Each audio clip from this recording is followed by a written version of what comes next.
اور جسے رب صحابی فرما رہا ہے، کوئی اور نہیں کہہ رہا۔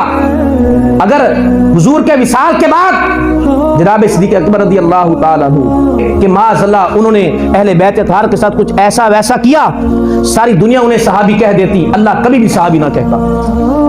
وہ اللہ جسے ماں قبل کا علم بھی ہے، ماں بعد کا علم بھی ہے، پہلے کیا ہوا، کیا ہو چکا، کیا ہوگا، اور ماں بعد کے بعد کیا ہوگا، وہ اللہ جو سب کو جانتا ہے، اللہ کبھی بھی ابو بکر کو صحابی نہ کہتا۔ اگر کوئی شخص حضرت ابو بکر کی صحابیت پر اعتراض کرے، وہ یہ دیکھے وہ اعتراض ابو بکر پر نہیں کر رہا، قرآن کی آیت پر کر رہا ہے، اور جو قرآن کی آیت پر اعتراض کرے وہ اللہ پر اعتراض کر رہا ہے۔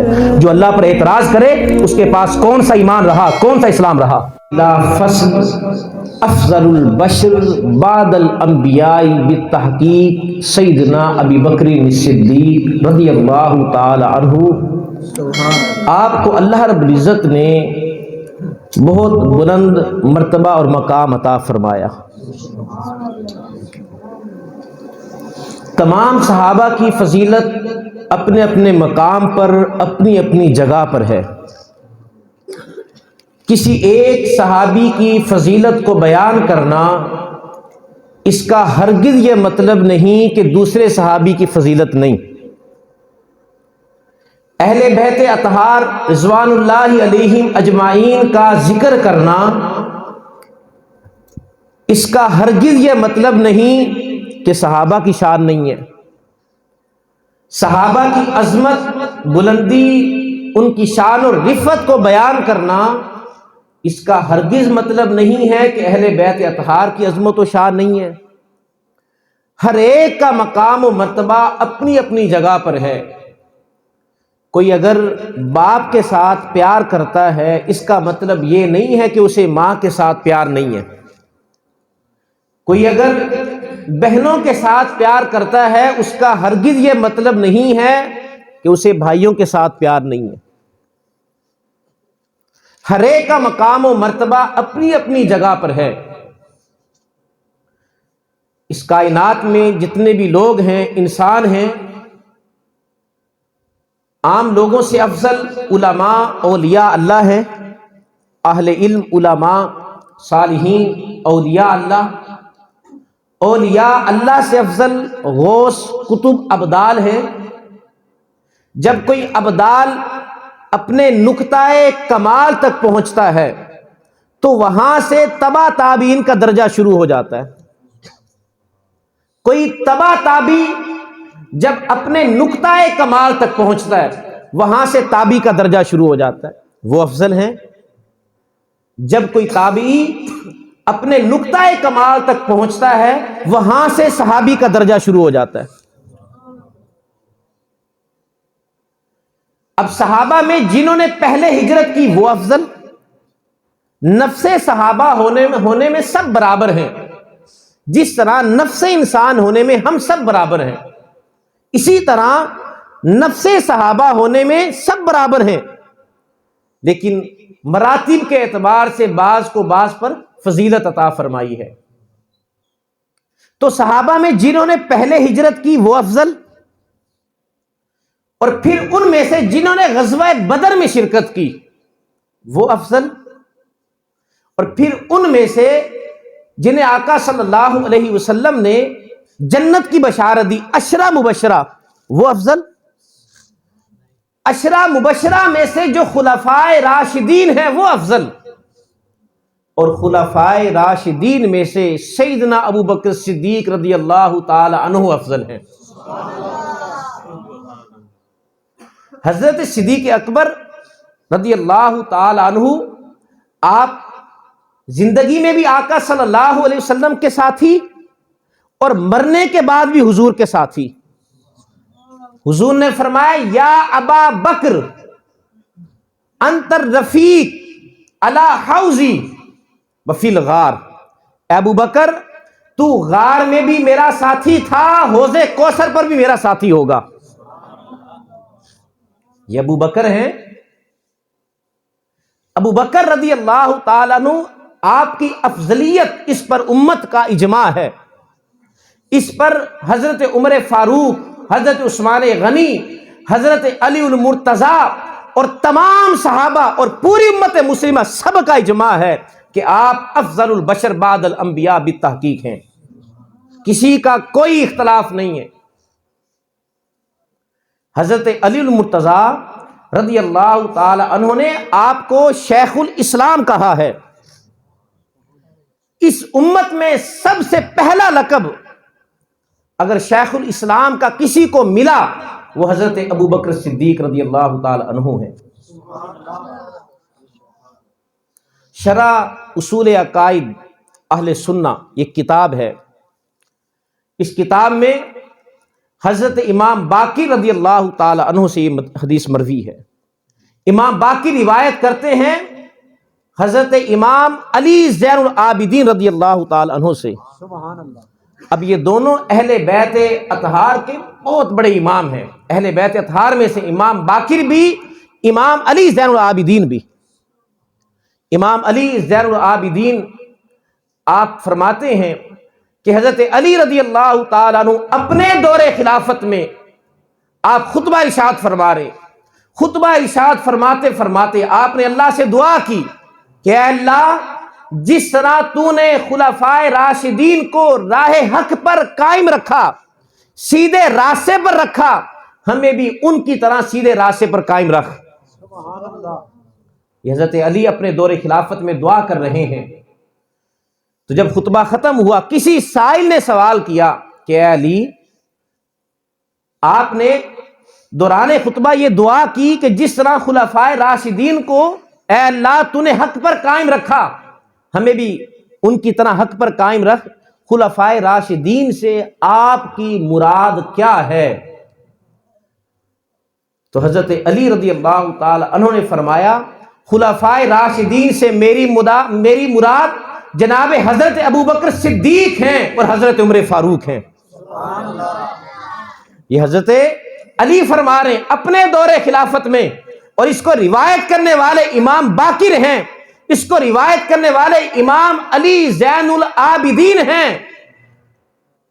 اور پھر آپ نے فرمایا کہ ابو بکر شیخ الاسلام ہیں، عمر شیخ الاسلام ہیں۔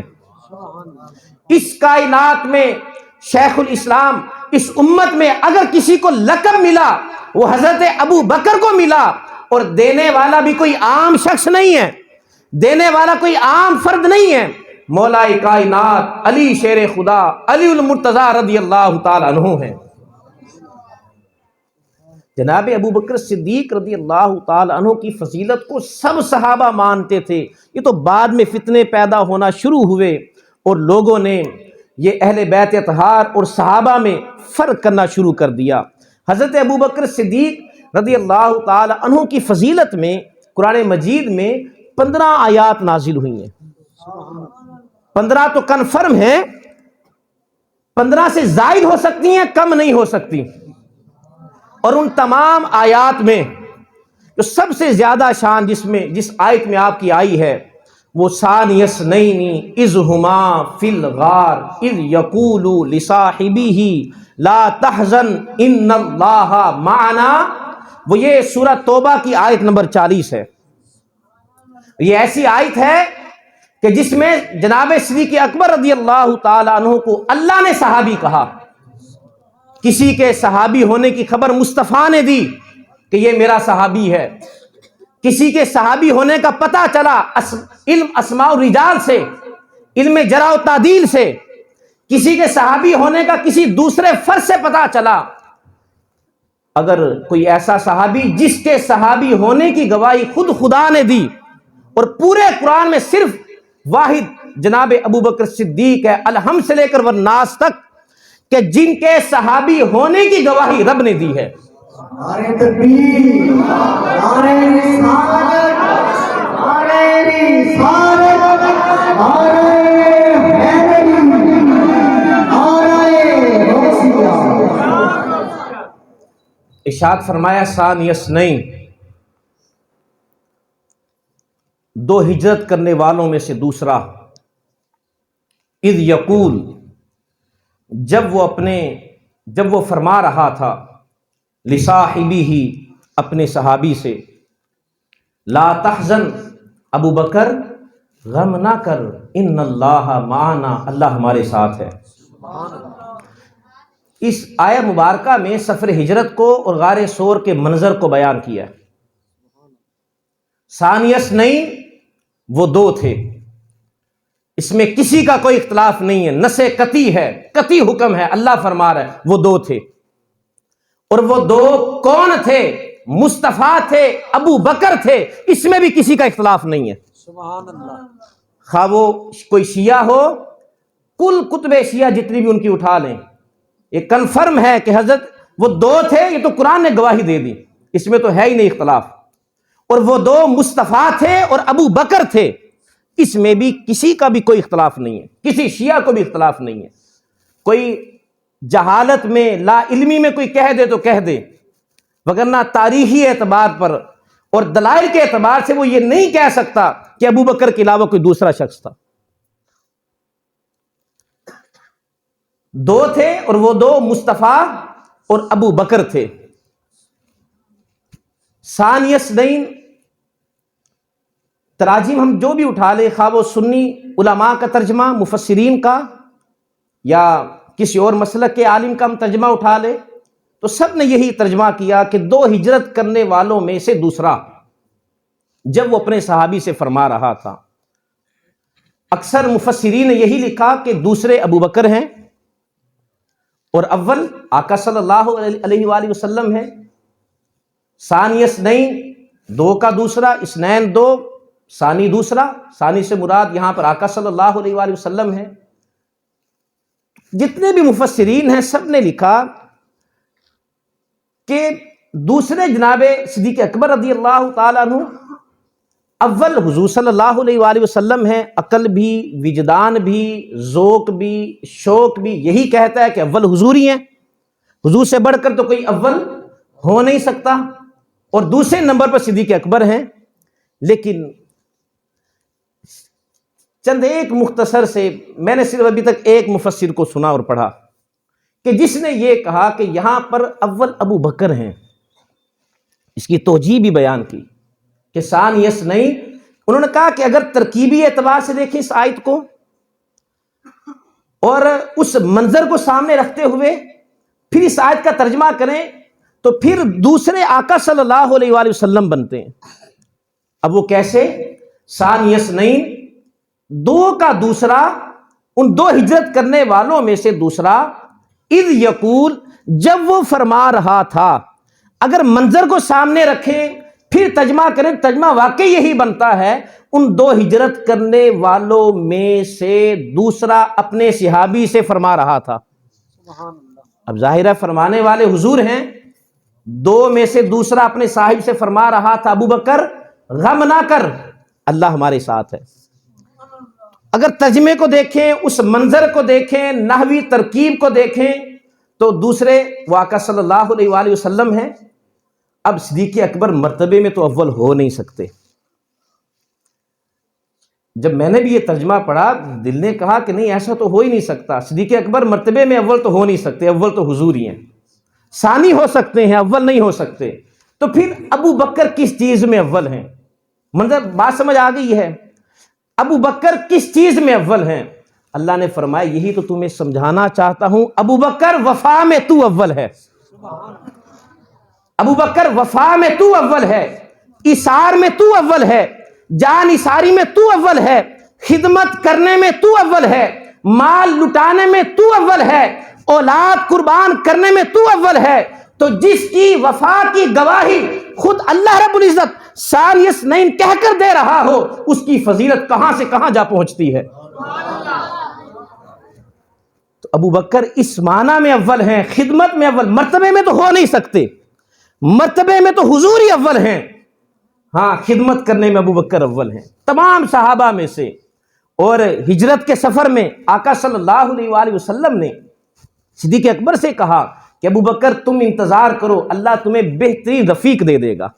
اب یہ اشارہ تھا اپنی طرف، حضور کے رشتہ دار بھی تھے ہجرت کرنے والوں میں، لیکن کسی سے نہیں کہا، صرف ابو بکر سے کہا، اس لیے کہ وفا میں ابو بکر اول ہے، جان ایثاری میں ابو بکر اول ہے، ایثار میں ابو بکر اول ہے، مال لٹانے میں ابو بکر اول ہے.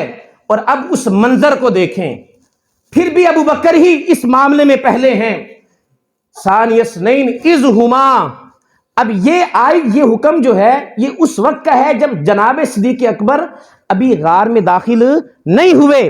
اپنے کندھوں پر اٹھا کر آقا علیہ الصلوۃ والسلام کو غار کے دہانے تک لے کر گئے اور کہا یا رسول اللہ اب آپ یہاں پر انتظار کریں, میں اندر جاتا ہوں, جا کر دیکھتا ہوں وہاں پر کوئی موذی چیز تو نہیں ہے, کوئی ایسی ویسی چیز جو نقصان دہ ہو, اگر کوئی ہو بھی تو آ کر مجھے نقصان پہنچائے, آپ کو کچھ نہ ہو. تو ثانی اثنین اذ ہما, تو یہ ہے منظر جب ابھی غار میں جناب صدیق اکبر داخل ہو رہے ہیں, تو داخل ہونے میں ابو بکر اول ہیں. تو یہ وہ جو پہلا لفظ ہے ثانی اثنین, دو کا دوسرا, اذ ہما, یہ منظر ہے جب ابو بکر غار میں داخل ہو رہے ہیں. اور پھر دوسرا حکم فی الغار, جب وہ غار میں تھے.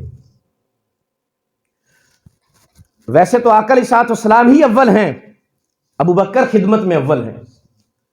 اب یہ بھی اس طرف اشارہ ہے, ثانی اثنین, ابو بکر کو دوسرا کہا, حضور پہلے ہیں کہ آقا صلی اللہ علیہ وسلم امامت میں, امارت میں حضور اول ہیں, قیادت میں حضور اول ہیں, فیصلہ کرنے میں حضور اول ہیں, حکم دینے میں حضور اول ہیں, امامت میں, قیادت میں, سیادت میں, ہر چیز میں حضور اول. اور ثانی اثنین کہہ کر اشارہ دے دیا محبوب آپ کے بعد اگر کوئی دوسرا ہوگا وہ ابو بکر ہیں, دوسرا ہوگا وہ ابو بکر ہیں. ثانی اثنین, دو کا دوسرا, اذ ہما فی الغار, جب وہ دونوں غار میں تھے. اذ یقول لصاحبہ, وہ اپنے صحابی سے فرما رہے تھے لا تحزن, ابو بکر غم نہ کر, ان اللہ معنا, بے شک اللہ ہمارے ساتھ ہے. اب یہاں پر لا تحزن, ابو بکر غم نہ کر. غم کسے تھا؟ حضرت ابو بکر کو. آقا صلی اللہ علیہ وآلہ وسلم کو کوئی غم نہیں تھا. رسول کبھی بھی مغلوب نہیں ہوتا. اس رسول کو کیا غم جب حکم ہوا کہ محبوب ہجرت کر جائیں, رات کا وقت ہے, دشمن گھر کے باہر ننگی تلواریں لے کر کھڑا ہے, اور ان کا پکا ارادہ ہے کہ معاذ اللہ آج کہانی ختم کر دینی ہے. اور ادھر سے ہجرت کا حکم ہوا کہ حبیب ہجرت کر جائیں, آپ مدینہ تشریف لے جائیں. مکہ والوں کو آپ کی قدر نہیں ہے, یہ آپ کو جانتے نہیں ہیں, اگر جانتے ہوتے اپنی پلکیں آپ کی راہ میں بچھا دیتے. انہیں آپ کی قدر و منزلت کا نہیں پتا. محبوب آپ مدینہ چلے جائیں, وہ آپ کی راہ تک رہے ہیں. رات کا وقت تھا اور دشمن باہر ننگی تلواریں لے کر کھڑا ہے, اور آقا علیہ الصلوۃ والسلام آپ سورہ یاسین کی تلاوت کرتے ہوئے اپنی مٹھی میں خاک بھری ان کے سروں میں ڈالتے ہوئے گزر گئے, کسی کو حضور نظر بھی نہیں آئے. اس حبیب کو کوئی غم ہو سکتا ہے؟ اس حبیب کو کیا غم جو دشمن کے درمیان سے گزر جائے اور دشمن پر نیند طاری ہو جائے, وہ نابینا ہو جائیں, اندھے ہو جائیں, انہیں حضور نظر ہی نہ آئیں, ان کے درمیان سے گزر جائے. مجھے بتائیں حضور کو کوئی غم ہوگا؟ حضور کو غم نہیں تھا, غم ابو بکر کو تھا. اور یہاں پر لفظ ہے لا تحزن, حزن, غم. اور غم وہ ہوتا ہے جو دوسرے کا ہو, جو اپنی پریشانی ہو اسے خوف کہا جاتا ہے, اسے غم نہیں کہا جاتا. اللہ نے فرمایا کہ لا تحزن, غم نہ کر. اب وہ منظر دیکھیں, جناب صدیق اکبر رضی اللہ تعالیٰ عنہ کبھی آگے چلتے ہیں, کبھی پیچھے, کبھی دائیں, کبھی بائیں. سفر ہجرت میں حضور نے فرمایا کہ ابو بکر کیا ہو گیا, کبھی آگے جاتے ہو, کبھی پیچھے آتے ہو, کبھی دائیں, کبھی بائیں. تو عرض کرتے ہیں یا رسول اللہ, دل میں خیال آتا ہے, دل میں خیال آتا ہے کہیں دشمن آگے سے نہ آ جائے, تو آگے چلا جاتا ہوں اکیلا. خیال آتا ہے کہیں دشمن آگے سے نہ آ جائے, تو آگے چلا جاتا ہوں. پھر خیال آتا ہے کہیں دشمن پیچھے سے نہ آ جائے, پھر پیچھے چلا جاتا ہوں. پھر خیال آتا ہے کہیں دائیں طرف سے نہ آ جائے, تو دائیں طرف چلا جاتا ہوں. کہیں بائیں سے نہ آ جائے تو میں بائیں جانب چلا جاتا ہوں. یا رسول اللہ, اگر مجھے کوئی غم ہے وہ آپ کا غم ہے, کہیں آپ کو کوئی نقصان نہ پہنچا دے. اور جب غار سور بالکل قریب آ گیا, تلاش میں تھے, ابو جہل نے اعلان کر دیا 100 سرخ اونٹوں کا کہ اس کو انعام ملے گا جو زندہ حالت میں لے کر آئے یا کسی بھی حالت میں لے کر آئے. اب بہت سارے لوگ لالچ میں نکلے ہیں, ان میں سراقہ ابن مالک بھی تھا. اب سراقہ ابن مالک بھی حضور کی تلاش میں پیچھے آیا, اور وہ بالکل قریب پہنچ گیا. ابو بکر کو غم ہے یہ دشمن بالکل قریب آ گیا. آقا صلی اللہ علیہ وآلہ وسلم نے اس وقت بھی ابو بکر کو تسلی دی, فرمایا ابو بکر گھبرا نہیں, ابو بکر پریشان نہ ہو, کیونکہ اللہ کا فرمان ہے لَأَغْلِبَنَّ أَنَا وَرُسُلِي, رسول ہمیشہ غالب ہوتا ہے, کبھی مغلوب نہیں ہوتا. یہ سراقہ کون ہوتا ہے؟ اب سراقہ بالکل قریب آ گیا. آقا علیہ السلام نے ایسے مڑ کر توجہ کی, پیچھے مڑ کر. یہ نگاہ نبوت کا کمال, یہ اس نبی کی توجہ کا کمال کہ سراقہ کا گھوڑا زمین میں دھس گیا. وہ نبی توجہ کرے تو دشمن کا گھوڑا زمین میں دھس جاتا ہے. وہ نبی اگر توجہ کرے تو ڈوبا ہوا سورج سجدہ حق چھوڑ کر واپس پلٹ آتا ہے. وہ نبی اگر چاند کی طرف توجہ کر دے چاند دو ٹکڑے ہو جاتا ہے. وہ نبی اگر درخت کی جانب توجہ کر دے درخت اپنی جگہ چھوڑ کر حضور کی بارگاہ میں آ جاتا ہے. وہ نبی اگر توجہ کر دے تو کنکریاں کلمہ پڑھنا شروع کر دیتی ہیں. وہ نبی اگر توجہ کر دے تو جانور اپنے گھٹنے اس نبی کے آگے ٹیک دیتے ہیں. وہ نبی اگر توجہ کر دے سراقہ کا گھوڑا زمین میں دھس جاتا ہے. سراقہ کا گھوڑا زمین میں دھس گیا, معافیا مانگنے لگا, یا رسول اللہ معاف فرما دیں. آقا صلی اللہ علیہ وسلم نے معاف فرمایا. پھر وہی نگاہ نبوت کا کمال, توجہ کی, وہی گھوڑا جو بڑی کوشش سے سراقہ نکال رہا تھا لیکن نکل نہیں رہا تھا, میرے حضور نے توجہ کی, گھوڑا زمین سے پھر باہر نکل آیا. پریشان تھا سراقہ, غریب آدمی تھا, کچھ اس کو ڈھارس ہوئی تھی, چلو مل گئے ہیں 100 سرخ اونٹ ملیں گے. اب وہ پریشان بھی ہے کہ اب تو کچھ ہاتھ نہیں آیا, اور ڈرتا بھی ہے قریب آنے سے کہ اگر دوبارہ قریب گیا کہیں پھر کوئی اور مصیبت نہ آن پڑے. آقا علیہ السلام نبض شناس ہیں, یہ دلوں کی باتوں کو جان لیتے ہیں. ڈٹھے ورق قرآن دے کھول سارے, تیری شان جیا نہیں کوئی ہور ڈٹھا, تیری شان دا کرے مقابلہ جیڑا انہوں عاشقاں اصلی چور ڈٹھا. کوئی نور آکھے کوئی بشر آکھے پیندا رات دنے ایہو شور ڈٹھا. اللہ والیاں گل مکا چھڈی تساں ہور ڈٹھا اساں ہور ڈٹھا. اب سراقہ کے دل کی کیفیت ہے, پریشان ہے کہ 100 اونٹ انعام میں ملنے تھے لیکن محروم ہو گیا. آقا علیہ السلام بھانپ گئے. حضور نے فرمایا سراقہ پریشان نہ ہو, تیرے ہاتھ میں کسرا کے سونے کے کنگن دیکھ رہا ہوں. حیران ہو کر کہا کسرا بن ہرمز, اتنا بڑا بادشاہ جس کی ہیبت ہے, جو سپر پاور ہے, سپر طاقت ہے, اس کے ہاتھوں کے سونے کے کنگن میرے ہاتھوں میں ہوں گے؟ فرمایا ہاں سراقہ تیرے ہاتھ میں ہوں گے. اور یہ بشارت کب کی ہے؟ ابھی مدینہ پہنچے نہیں ہیں. 10 سالہ مدنی زندگی, 2.5 سال خلافت ابو بکر صدیق کے, اور پھر حضرت عمر فاروق کی خلافت کے, اور حضرت عمر فاروق کے زمانے میں پھر کسرا فتح ہوتا ہے, اور کسرا کے خزانے مسجد نبوی میں ڈھیر لگا دیے جاتے ہیں. اور سراقہ کو بشارت کب دی جا رہی ہے؟ ابھی ہجرت نہیں ہوئی. یہ نگاہ نبوت کا کمال ہے. نبی کی توجہ کا کمال دیکھا کہ گھوڑا زمین میں دھس گیا, اور نگاہ نبوت کا کمال دیکھے 15 سال بعد اس کی خبر بتا رہے ہیں کہ سراقہ تیرے ہاتھ میں کسرا کے سونے کے کنگن دیکھ رہا ہوں.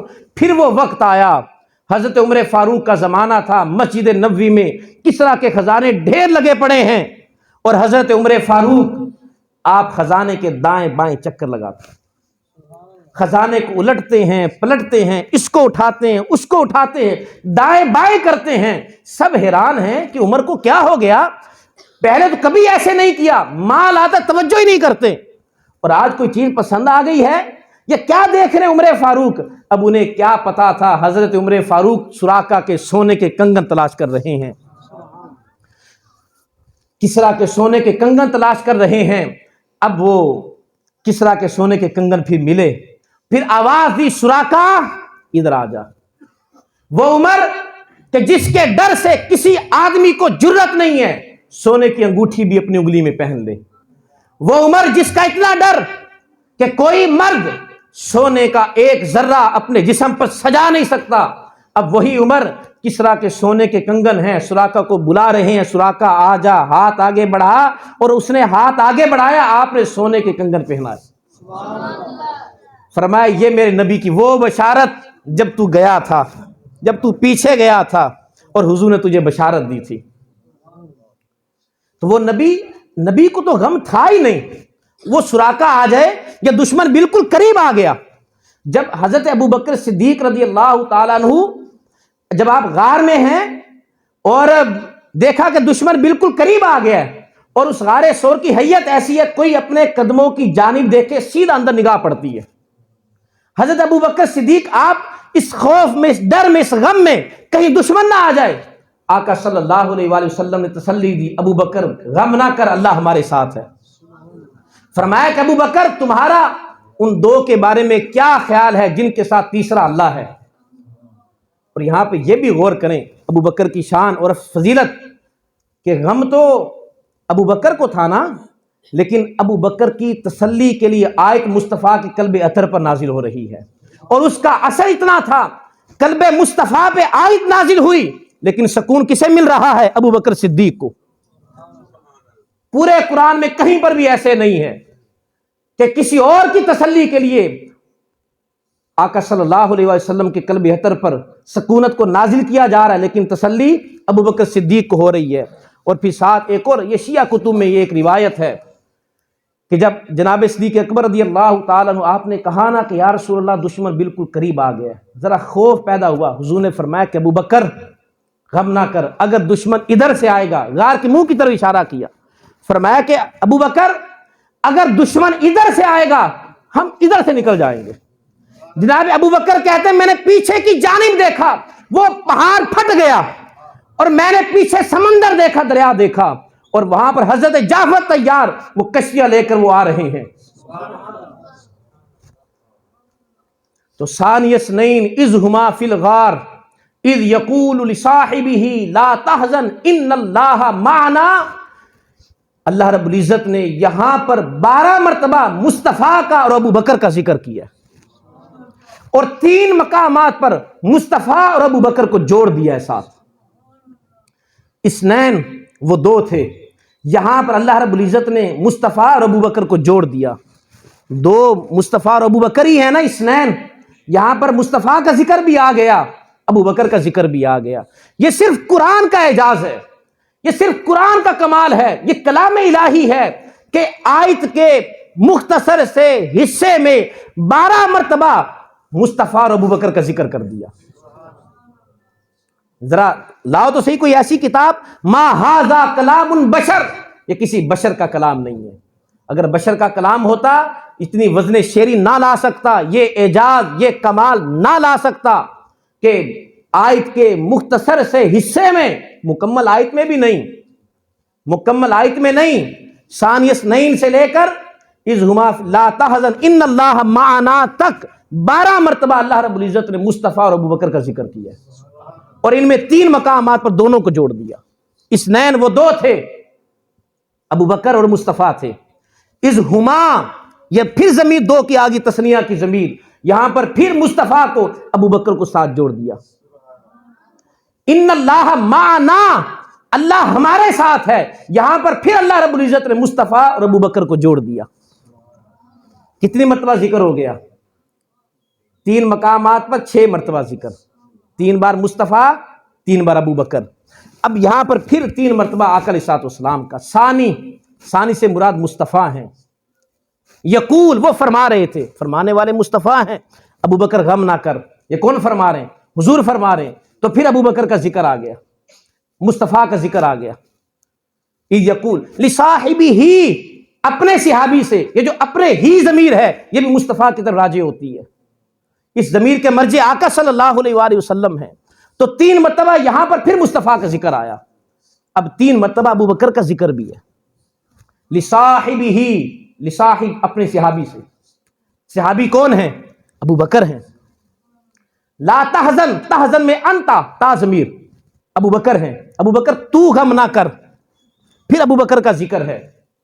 فانزل اللہ سکینتہ، سکینت ابوبکر کے دل پر نازل کی ہے، سکون قلب ابوبکر پر آیا ہے۔ آیت مصطفیٰ پر نازل ہوئی لیکن اس کا اثر قلب صدیق اکبر پر گیا، مطمئن ابوبکر کا دل ہوا۔ تو تو یہاں پر پھر 3 مرتبہ ابو بکر کا ذکر، تو کل 12 مرتبہ صرف اس آیت کے اتنے سے حصے میں اللہ رب العزت نے مصطفیٰ اور ابو بکر کا ذکر کیا۔ 4 مرتبہ اور مصطفیٰ کا ذکر کیا اس آیت کے شروع میں، الا تنصروہ فقد نصرہ اللہ اذ اخرجہ الذین، 4 مرتبہ یہاں پر مصطفیٰ کا پھر ذکر فرمایا۔ اور یہ 3 راتیں جو حضرت ابو بکر صدیق آقا علیہ الصلوۃ والسلام کی میت میں رہے، حضور کو تکتے رہے، توجہ مصطفیٰ کا کمال دیکھا تھا کہ توجہ کرے تو چاند 2 ٹکڑے ہو جائے۔ تو اب دیکھیں وہ جو توجہ حاصل ہوئی ابو بکر کو، وہ 3 راتیں، وہ فضیلت کہاں سے کہاں جا پہنچتی ہے۔ تم بات کرتے ہو حضرت ابو بکر کی فضیلت کی اور ان پر تبرہ بازی کرتے ہو، سب و شتم کرتے ہو۔ ظالموں، جاہلوں، تمہیں خبر ہی نہیں ہے ابو بکر کا مقام کیا ہے، تمہیں پتہ ہی نہیں ہے ابو بکر ہیں کون، ابو بکر کہتے کسے ہیں، اور جسے رب صحابی فرما رہا ہے، کوئی اور نہیں کہہ رہا۔ اگر حضور کے وصال کے بعد جناب صدیق اکبر رضی اللہ تعالیٰ عنہ بقول یہ جاہل شیعوں کے، جاہل ذاکرین کے، جاہل لوگوں کے، لا علم لوگوں کے، بقول ان کے کہ معاذ اللہ انہوں نے اہل بیت اطہار کے ساتھ کچھ ایسا ویسا کیا، ساری دنیا انہیں صحابی کہہ دیتی، اللہ کبھی بھی صحابی نہ کہتا۔ وہ اللہ جسے ماں قبل کا علم بھی ہے، ماں بعد کا علم بھی ہے، پہلے کیا ہوا، کیا ہو چکا، کیا ہوگا، اور ماں بعد کے بعد کیا ہوگا، وہ اللہ جو سب کو جانتا ہے، اللہ کبھی بھی ابو بکر کو صحابی نہ کہتا۔ اللہ رب العزت نے ابو بکر کو جو صحابی کہا ہے، اگر کوئی شخص حضرت ابو بکر کی صحابیت پر اعتراض کرے، وہ یہ دیکھے وہ اعتراض ابو بکر پر نہیں کر رہا، قرآن کی آیت پر کر رہا ہے، اور جو قرآن کی آیت پر اعتراض کرے وہ اللہ پر اعتراض کر رہا ہے۔ جو اللہ پر اعتراض کرے اس کے پاس کون سا ایمان رہا، کون سا اسلام رہا۔ تو یہ 3 راتیں جو ابو بکر صدیق رضی اللہ تعالی عنہ نے میت مصطفیٰ میں گزاری، یہ اس توجہ کا کمال تھا، یہ اس میت کا کمال تھا، وہ 3 راتوں کا کمال تھا۔ جب ہجرت کر کے مدینہ پہنچے، ابو بکر کے اوپر آقا صلی اللہ علیہ وآلہ وسلم کے انوار و تجلیات کا اتنا اثر پڑ چکا تھا، وہ نورانیت کے پہچانے نہیں جا رہے تھے مصطفیٰ کون ہے، ابو بکر کون ہے، مصطفیٰ کون ہے، ابو بکر کون ہے، پتہ ہی نہیں چل رہا تھا۔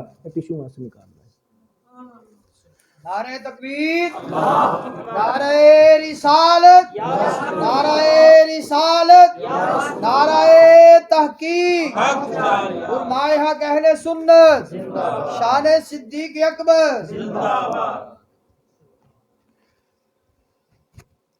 تو حضرت ابو بکر صدیق رضی اللہ تعالیٰ عنہ، لوگ پہچان نہیں پا رہے تھے مصطفیٰ کون ہیں، ابو بکر کون ہیں۔ اور پھر حضرت صدیق اکبر نے یہ بتانے کے لیے کہ میں تو خادم ہوں، یہ بتانے کے لیے کہ میں تو خادم ہوں، میں تو غلام ہوں، میں ان کا نوکر ہوں۔ آپ کھڑے ہو گئے، آقا بیٹھتے ہیں، غلام کھڑا ہوتا ہے، تاکہ لوگوں کو پتہ چل جائے بھئی میں تو خادم ہوں۔ یہ تو وہ 3 راتوں کی میت کا اثر ہے، وہ جو 3 راتیں میسر آئی ہیں یہ ان راتوں کا اثر ہے۔ پھر آپ نے غلاموں کی طرح اپنی چادر آقا علیہ الصلوۃ والسلام کے اوپر اس طرح تان دی تاکہ پتہ چل جائے بھئی میں تو غلام ہوں، آقا تو یہی ہے۔ تو جسے یہ 3 راتیں یہ نصیب ہوئیں اور آقا علیہ الصلوۃ والسلام کا رنگ اتنا چڑھ گیا کہ پہچان نہیں رہے مصطفیٰ کون ہے، ابو بکر کون ہے، تم اس کی ذات پہ اعتراض کرتے ہو۔ وہ ذات، وہ ابو بکر، وہ ان کی ذات تو ایسی ہے، آقا علیہ الصلوۃ والسلام کئی مرتبہ ذکر فرماتے، میں ابو بکر اور عمر فلاں جگہ پر گئے، میں ابو بکر اور عمر فلاں جگہ سے آئے، میں نے، ابو بکر نے اور عمر نے یہ کام کیا۔ تو آقا علیہ الصلوۃ والسلام تو ابو بکر کا اپنے ساتھ اس طرح ذکر فرمایا کرتے تھے۔ ایک مرتبہ پتہ چلا کہ بعض کسی صحابی کا حضرت ابو بکر کے ساتھ کسی بات کوئی معاملہ ہوا ہے، اور اس بات کی خبر حضور کو ہوئی، تو آقا علیہ الصلوۃ والسلام آپ کا چہرہ انور سرخ ہو گیا، اور حضور نے فرمایا خبردار ابو بکر کے ساتھ کوئی جھگڑا نہ کرے۔ اس کے ساتھ جھگڑا کر کے حضور نے فرمایا مجھے کوئی اذیت نہ دے، اس کے ساتھ جھگڑا کر کے، اسے پریشان کر کے کوئی مجھے اذیت نہ دے، کوئی مجھے تکلیف نہ دے۔ یہ ابو بکر جس نے سب سے پہلے کلمہ پڑھا، ادھر حضور نے اعلان نبوت کیا، مردوں میں سب سے پہلے کلمہ پڑھنے والے ابو بکر ہیں۔